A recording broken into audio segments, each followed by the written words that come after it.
Gente, hoje eu vou falar sobre dois livros, talvez eu cite alguns outros livros, mas principalmente dois livros, e de três assuntos que são muito queridos para mim. Eu vou falar hoje de agricultura, vou falar de anarquismo e vou falar de ecologia.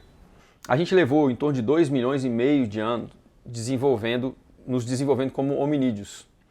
E até, assim, varia um pouco de acordo com a fonte, mas 250 mil anos a 300 mil anos atrás, a gente teria então chegado na conformação do sapiens sapiens, né, o ser humano moderno, com o telencéfalo que a gente tem hoje, com a capacidade de pinça, o uso de ferramentas.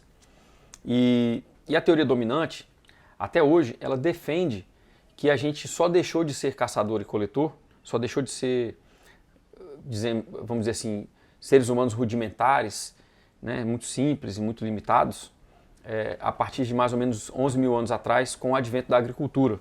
E essa teoria ela é usada como parte dos argumentos que justificam uma desigualdade social sem tamanho que a gente vive hoje e o modelo ocidental de civilização.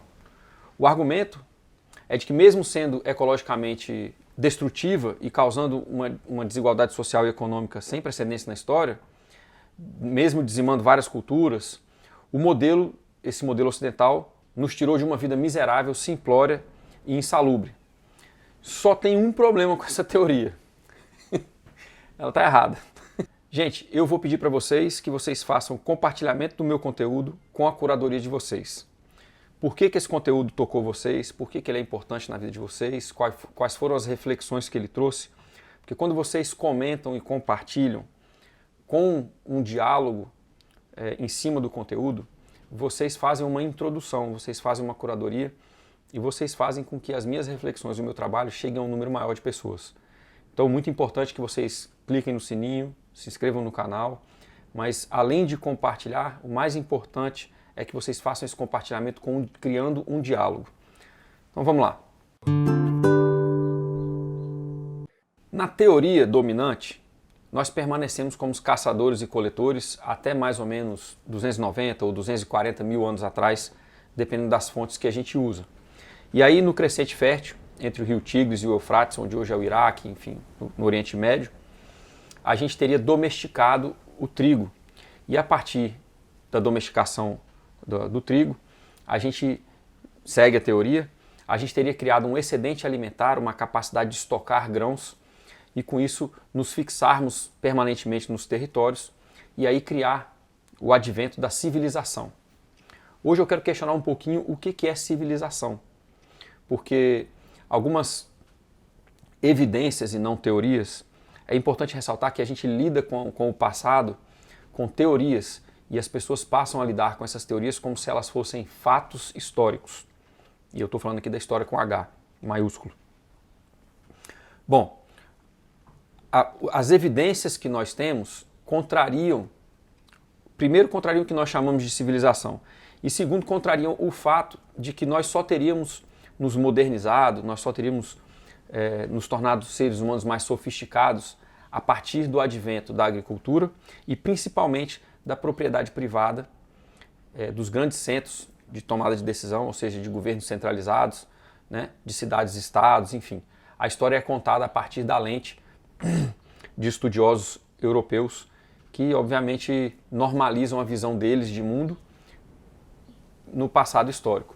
O que as evidências trazem, na verdade, é que a gente, por mais de 4.000 anos depois do advento da agricultura, nós continuamos com grandes centros habitacionais, grandes cidades, mas que elas não tinham um governo central. Nós tínhamos grandes rotas de comunicação e troca continentais por todo o continente europeu, por todo o continente africano, por toda a América Latina, e tudo isso com o advento da metalurgia, tudo isso com o advento da astronomia, tudo isso com muita inteligência, com uma capacidade de navegação incrível, mas essas evidências são deixadas de fora e a gente continua justificando e porque justificamos, nos tornamos incapazes de refletir possíveis alternativas de modelos civilizatórios. Enfim, porque nós perpetuamos essa teoria, nós ficamos incapazes de imaginar outro tipo de sociedade, outro tipo de civilização. É isso que eu quero dizer. Então, O primeiro livro, que a gente vai tratar hoje um pouquinho dele, de maneira bem superficial e resumida, e eu recomendo que vocês assistam às palestras e que vocês leiam o livro está disponível em português, o livro O Despertar de Tudo, Uma Nova História da Humanidade. Ele foi escrito pelo antropólogo David Graeber, ele faleceu recentemente, e pelo arqueólogo David Wengrow. O Wengrow, vocês encontram várias palestras dele sobre o livro na internet hoje. O segundo livro que eu vou falar um pouquinho é de um autor australiano que se chama Bruce Pascoe. Ele escreveu um livro que é chamado Dark Emu, em português seria algo como A Ema Negra, Sementes Negras, Agricultura ou Acidente. Então, esses dois livros, eles trazem para a gente um questionamento central. O primeiro deles é: a história da maneira que nos é contada é falha, se não for mentirosa por má fé mesmo, né? E o segundo argumento que eles trazem é que nós tínhamos modelos de governança, nós tínhamos modelos de agricultura ou de pecuária integrada com a agricultura, enfim, nós tínhamos modelos de produção alimentar e organizações sociais muito mais sofisticadas, muito mais integralmente ecológicas e pertencentes aos lugares onde vivíamos do que nos é contado e do que o que a gente pratica hoje. E, obviamente, essas duas obras nos fazem refletir sobre a possibilidade de criar um outro modelo civilizatório. E daí o que eu estou trazendo para vocês hoje, né? Agricultura, anarquismo e ecologia. No livro Despertar de Tudo, eles refutam a teoria de que a gente começou a cultivar o trigo e que teríamos nos fixado no território, especializando as nossas funções, inventado a propriedade privada e aí a necessidade de defender. Então eles refutam essa teoria e eles mostram muito claramente que a gente viveu em muitos momentos da humanidade modelos muito diferentes de governança, modelos muito diferentes de propriedade particular e propriedade privada, essas duas coisas são diferentes, né? E eles trazem exemplos de sociedades extremamente articuladas, extremamente conectadas entre si sobre longas distâncias, como eu falei, territórios continentais, na Europa, na África, nas Américas. E eles trazem evidências de que as pessoas viviam de maneira muito abundante.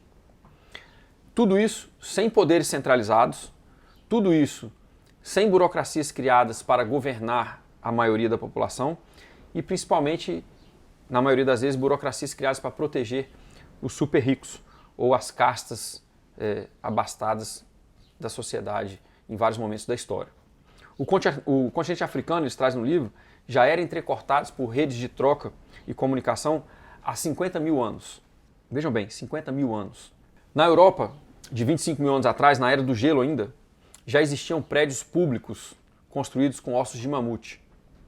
Na América Central, na cidade de Tlaxcala, eu vou pedir aqui um perdão que provavelmente estou assassinando aqui a pronúncia da cidade, mas aonde o invasor Hernán Cortés encontrou parcerias, né, encontrou mercenários, entre aspas, para atacar Tenochtitlan, que era a capital asteca.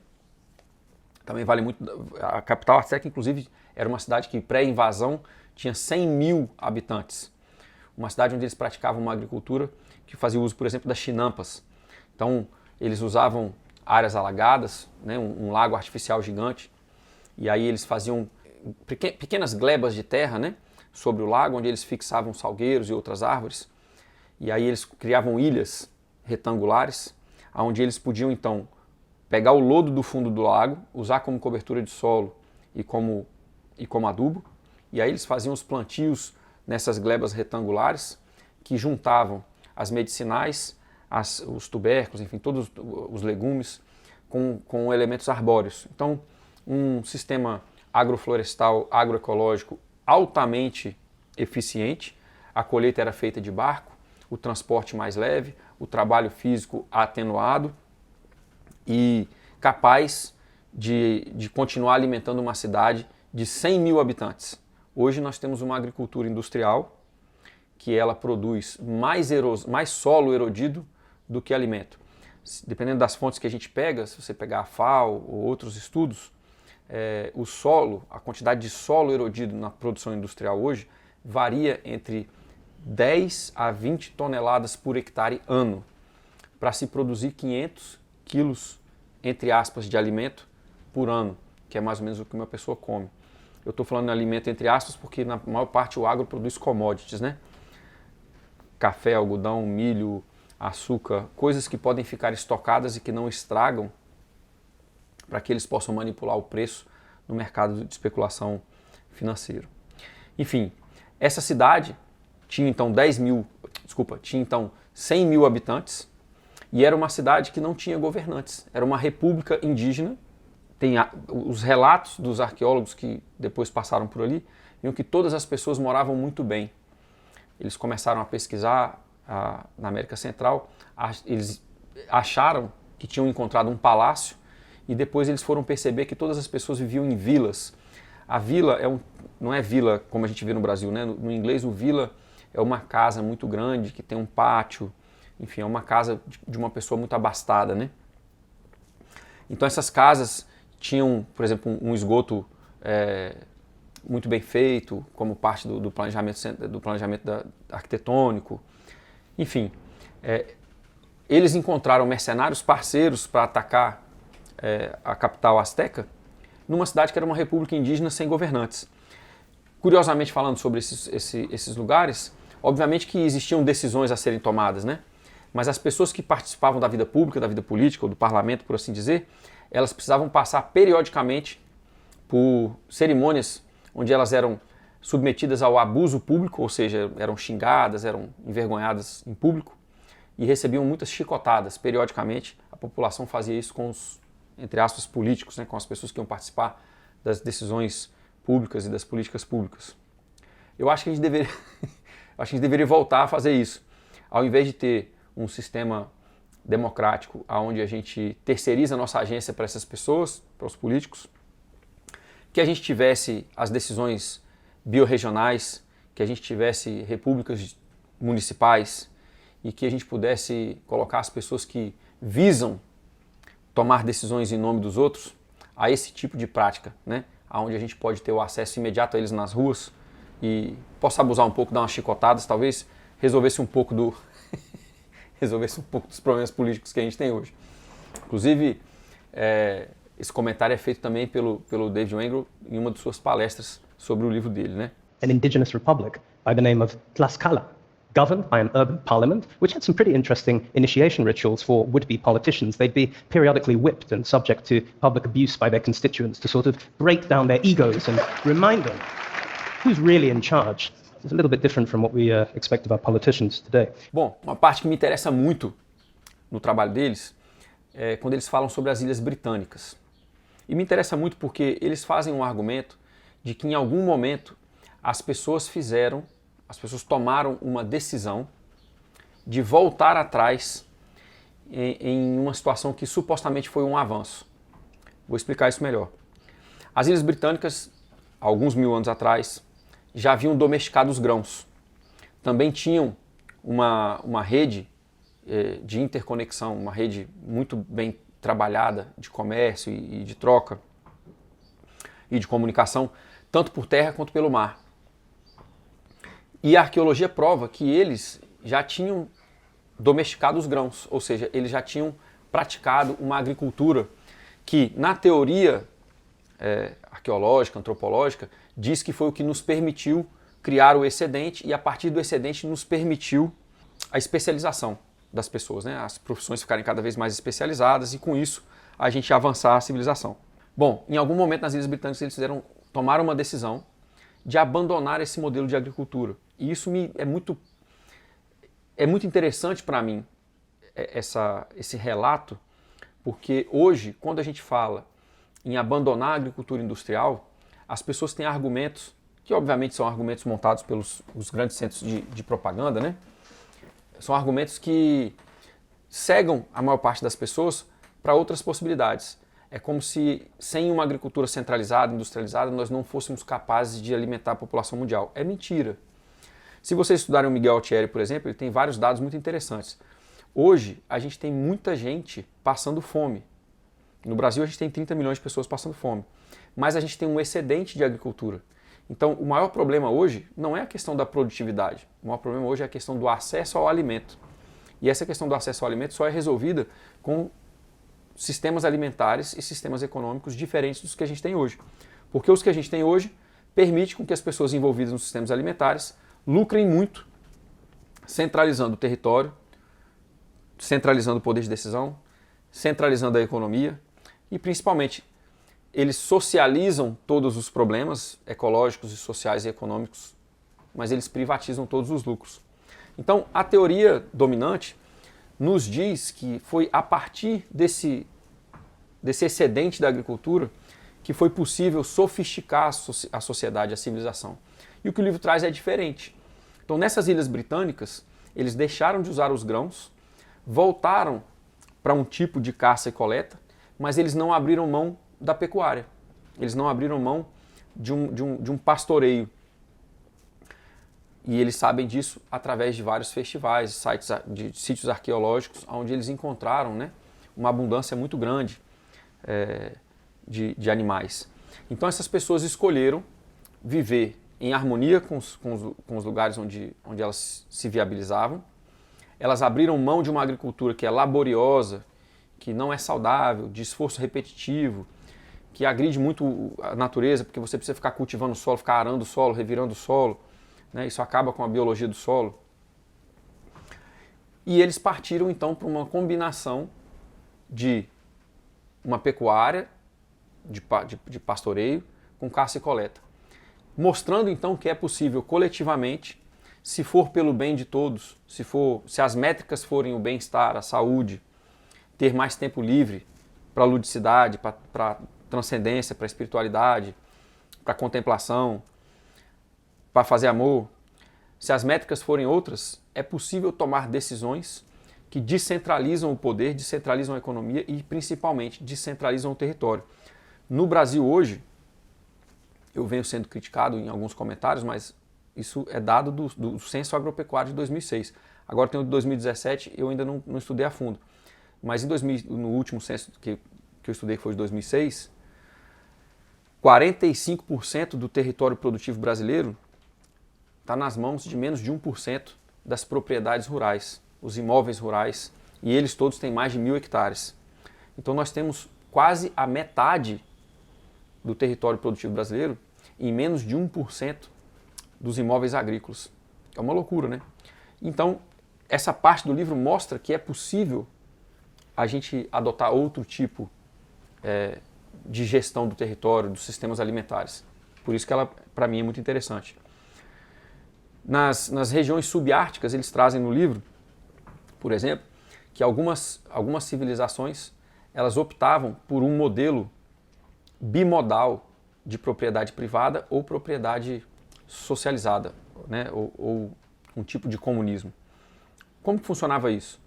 Numa época de mais produtividade, no verão, que tinha uma abundância muito grande, essas pessoas elegiam policiais, elegiam vigias, pessoas que iam vigiar, e as pessoas podiam ter propriedade privada. E aí isso era gerido de forma privada. Cada um acumulava, tinha as carnes, as peles, enfim, as trocas e tudo isso. Mas, no inverno, as pessoas eram obrigadas a socializar todo o excedente, porque caso contrário as pessoas morrem. Então veja bem, a mesma sociedade tem um tipo de gestão econômica no verão e um outro no inverno. O que eles mostram no livro é que nós somos capazes de uma sofisticação de governança, nós somos capazes de entender a economia a partir de outras premissas que não a atual. Por isso que é muito importante. E quando eu trago formas descentralizadas, eu estou falando do anarquismo na sua forma mais... eu estou falando do anarquismo na sua forma mais literal. Não é o anarquismo com a conotação pejorativa de bagunça, mas o anarquismo no sentido de acreditarmos que as pessoas são capazes de se organizar, de dialogar e de gerir as suas próprias vidas em seus territórios sem poderes centrais que alienam, inclusive, a agência dessas pessoas. Então esse livro é muito interessante nesse sentido. O livro Dark Emu, do Bruce Pascoe, também traz revelações muito importantes, porque ele pega vários trechos dos diários dos invasores e traz à tona comentários e passagens desses relatos, mostrando que muito embora os invasores tenham feito questão de colocar os aborígenes como uma sociedade primitiva, pouco evoluída, de caçadores e coletores, que não tinham nenhum apego ao seu território, e essa parte é muito importante para o invasor, porque ele está tomando terra dos outros, isso foi feito aqui no Brasil e foi feito lá também, eles eram, na verdade, vários povos, várias nações, várias etnias, que se organizavam também de forma descentralizada, que tinham um sistema judicial diferente do nosso, que não se baseia em penalizar os infratores, mas se baseia em criar harmonia entre as pessoas que foram feridas ou injustiçadas e as que cometeram a injustiça, que eles tinham rotas de troca muito grandes. Eles inclusive encontraram na Austrália pães de fermentação, resquícios obviamente, né, resquícios arqueológicos de pães de fermentação biológica com 50 mil anos. Então ele traz no livro, por exemplo, passagens onde os invasores contavam que andavam por vários dias com um tipo de gramínea perene que chegava até a altura da sela dos cavalos, que dava para cruzar cruzar as lâminas de grama por cima da sela do cavalo. E que aí ao chegar num assentamento, eles falam que é um assentamento, mas na verdade eram cidades, né? Pequenas vilas, pequenos vilarejos. Eles foram recebidos com um tipo de pão que tinha um aroma doce. E o grão que era usado para fazer esse pão vinha de uma gramínea perene, ou seja, nós não precisamos criar uma monocultura, usar plantas geneticamente modificadas, agrotóxicos, para produzir um pão. Nós temos a capacidade de produzir um pão, por exemplo, de sementes de gramíneas perenes, que não perturbam a biologia do solo, que ao ser saudável, né, essas gramíneas, ao serem saudáveis, elas criam pradarias e savanas que também beneficiam os animais, que também beneficiam outras plantas, que também beneficiam os insetos.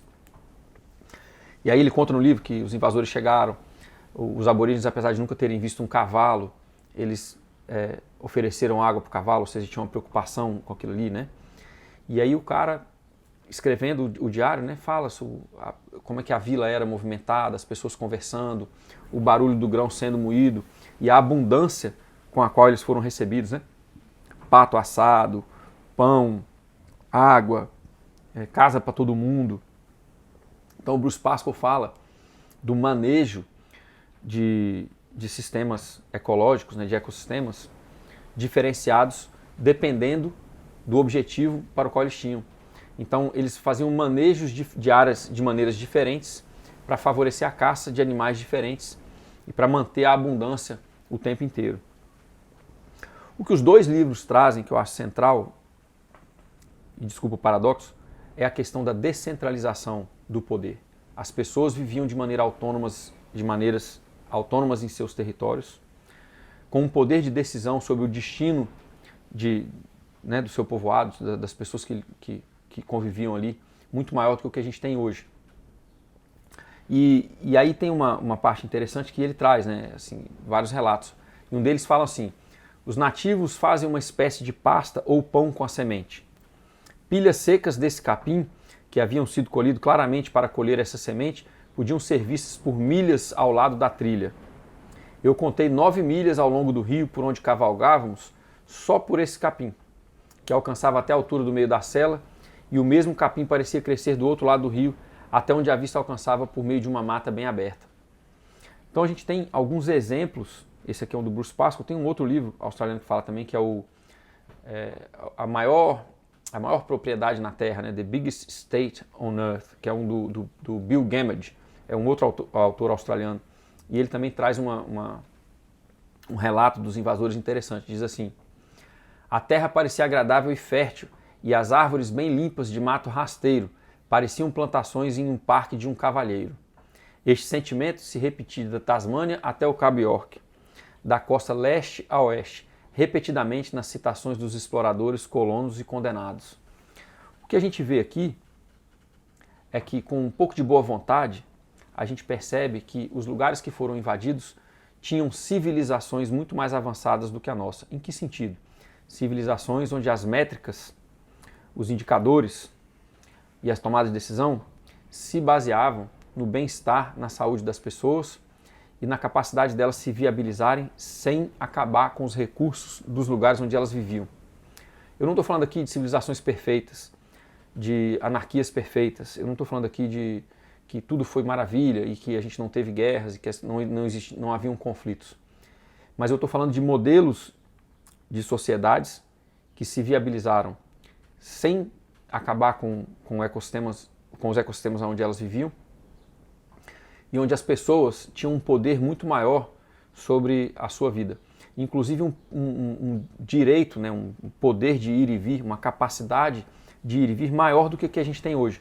Hoje a gente tem a possibilidade de viagens interestaduais, de viagens internacionais. Mas o que a história não conta pra gente, assim, o jeito que nos contam sobre a mobilidade hoje, é de que mais de 90% das pessoas nunca vai entrar num avião. Ao passo que essas civilizações que foram relatadas aqui nos 2 livros, elas participavam de rotas de troca, de rotas de comunicação, de rotas migratórias intercontinentais. E elas não precisavam ficar mostrando documento para ninguém, não precisavam ficar pedindo licença para ninguém para ir e vir. Então, um argumento que é trazido nesse livro do David Wengrow e do David Graeber é de que, na verdade, essas pessoas e essas civilizações eram muito mais livres do que nós somos hoje. E assim também eram os povos indígenas, tanto os aborígenes quanto os povos aqui no Brasil.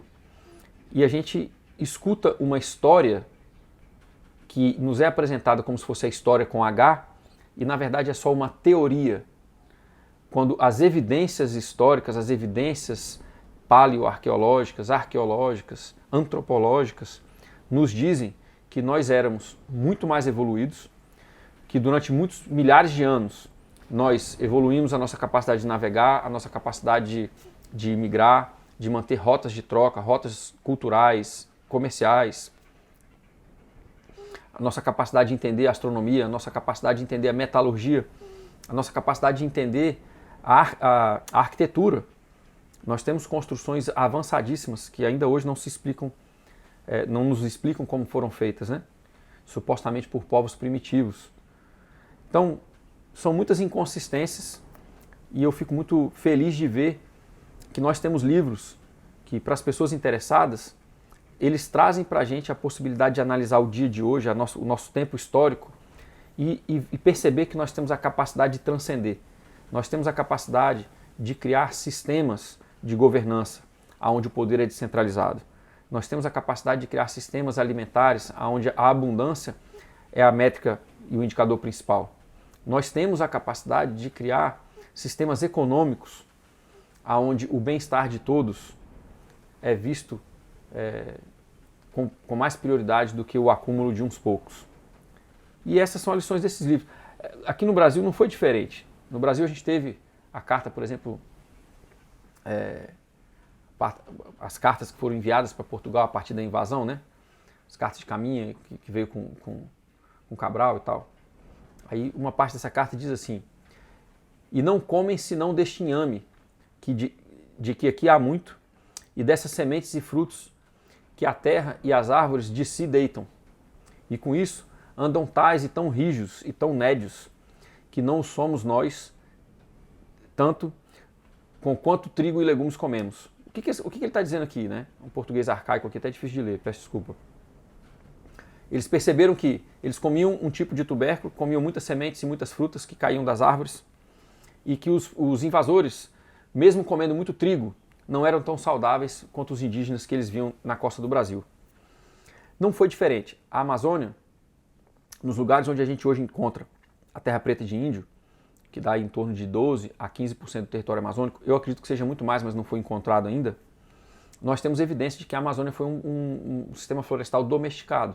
Ou seja, as frutas, as palmeiras, as castanhas, que são muito nutritivas, elas foram desenvolvidas por uma civilização ali. Hoje a gente sabe também, por intermédio de outros estudos, que a bacia amazônica como um todo pode ter chegado a ter até 20 milhões de pessoas. E que a partir do contato com os invasores, por doenças, por uma série de questões de fragilidade do sistema imunológico com relação às doenças que vinham da Europa, essa civilização foi dizimada. Essa civilização também vivia sob um outro paradigma. Uma civilização que, ao ser extinguida, não deixou muitos resquícios de construções ou de poluições, mas que deixa uma poupança ecológica, um solo de 2 metros de profundidade, que está sendo minerado e as pessoas estão usando isso para plantar em outros lugares.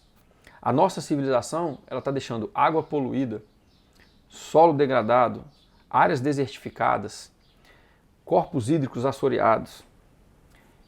E aí eu sou obrigado a concordar com os autores desses livros que questionam quais são as civilizações mais avançadas.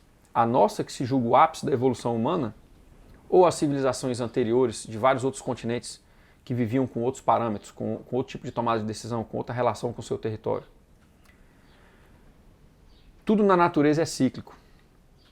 Se a gente pensa num ciclo onde a gente evoluiu essa iteração da civilização ocidental com mais ou menos 10 mil anos, quando a gente assume que a gente pode ter tido de 250 a 300 mil anos de evolução, nós então podemos ter tido de 25 a 30 iterações dessa, de evolução até um pico, e aí entra um colapso. Nós vivemos claramente um colapso ecológico, um colapso energético, um colapso econômico. Só não vê quem não quer.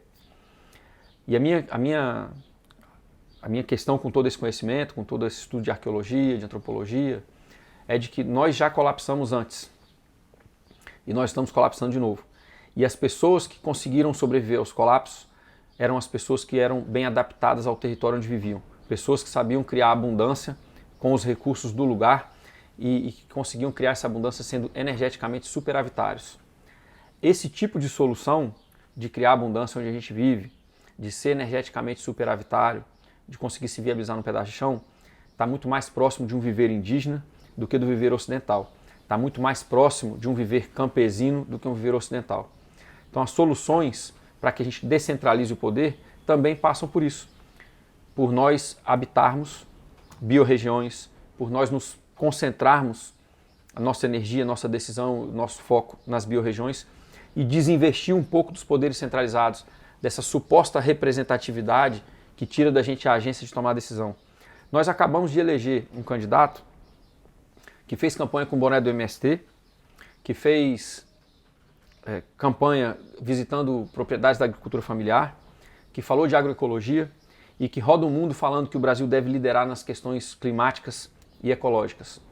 Pois esse mesmo candidato que se elegeu com essa base acabou de pegar o dinheiro público para a agricultura e entregar 80% do dinheiro público na mão do agronegócio, que é o modelo de produção alimentar que mais destrói, que mais centraliza. E aí as pessoas estão preocupadas, compartilhando nas redes, um vídeo do Salles, que é um cara obviamente bancado pelo agronegócio, comprando orgânico. O orçamento do Salles comprando orgânico para sua família por semana ou por ano não vai afetar em nada o Brasil. Agora, o candidato que foi eleito pela agroecologia, pelo MST, pela agricultura familiar, dá 80% do recurso para o agro, vai dificultar muito que as bases que o elegeram se viabilizem. Por mais projetos que venham a existir sobre a agroecologia, sobre a agricultura familiar e para o campesinato, a realidade é que o tanto que pode ser dado já foi definido, é só 10%. Esses livros são importantes porque eles trazem para a gente um exemplo de que a gente pode tomar o poder com as próprias mãos, que a gente pode viver de outro jeito e que é possível imaginar e concretizar outras realidades.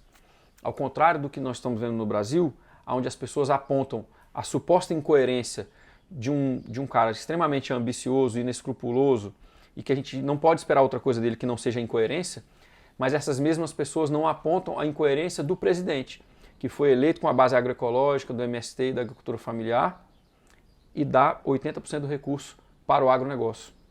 Essa é a incoerência que a gente vive hoje, mas a gente pode viver um outro tipo de sociedade, a gente pode imaginar, implementar e viver ela, mas passa por a gente ter a capacidade de criticar o poder centralizado, quem quer que esteja ocupando esse cargo, seja de esquerda ou de direita, se não for coerente, passa por a gente criticar e saber que aquilo ali não está representando a gente, saber que aquilo ali não defende o nosso viver, não defende o mundo que a gente quer ver. Então é muito importante que a gente tenha a coragem e a coerência de criticar, mesmo quando a pessoa que ganhou é supostamente a pessoa do povo. Se você segue o dinheiro, você vê que não é, né? Está com as corporações. Então é preciso apontar, é preciso criticar, é preciso ser incansável nessa denúncia. Mas Ao mesmo tempo, o foco da energia e da ação tem que estar no território imediato, nas ações do dia a dia, na capacidade de criar outros mundos. E essa capacidade ela está intimamente ligada com novos sistemas alimentares, com a maneira com que a gente vive no ambiente. Essa maneira integra animais na pecuária, integra uma agroecologia, integra os sistemas arbóreos. Então é uma forma de viver onde a agricultura, a pecuária e até uma possibilidade de caça e coleta e pastoreio é possível em territórios biorregionais descentralizados. Indico muito para vocês os 2 livros. Um está só em inglês, que é o do Bruce Pascoe, o outro já está traduzido para o português. Vale muito a pena. Se vocês buscarem os autores no YouTube, vocês conseguem ver também com a legenda, né? Então não é a melhor legenda do mundo, mas já dá para entender. De novo, se fez vocês pensarem, se fez vocês refletirem, se traz para vocês uma capacidade de vislumbrar outro mundo, compartilhe o conteúdo, comenta, faz a sua curadoria, ajuda muito. Obrigado, até a próxima.